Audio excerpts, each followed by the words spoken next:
పుస్తకం చదవకుండానే పుస్తకం తప్పని రుజువు చేయడానికి వచ్చాడంట. ఎంత విడ్డూరంగా ఉంది ఇది. కనీసం నైతిక అర్హత ఎలా వస్తుంది పుస్తకం చదవకుండానే ఈ పుస్తకం తప్పని చెప్పడానికి? ఆ మాత ఇంగిత జ్ఞానం కూడా లేకుండా ఈయన వచ్చాడు. ఇక నాలుగో విషయం ఏంటంటే, ఈయన మొదటగా ఏమన్నాడంటే ఈ డిబేట్కి సంబంధించిన ఒక కండిషన్ పెట్టాడు. ఏంటంటే, ఈ చర్చలో ఈ పుస్తకం తప్పని నేను రుజువు చేయగలిగితే కరుణాకర్ క్రైస్తవులందరికీ క్షమాపణ చెప్పి పుస్తకం ప్రింటింగ్ ఆపేయాలి అని చెప్పాడు. మొదటి కండిషన్ అని చెప్పాడు.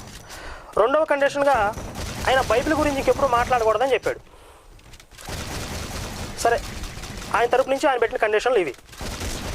మరి మా తరపు నుంచి మేము పెట్టిన కండిషన్స్ ఏమిటంటే, ఒకవేళ విజయ్ కుమారు ఈ పుస్తకం తప్పని రుజువు చేయలేకపోతే ఆయన ఒక అంగీకార పత్రం రాసివ్వాలి.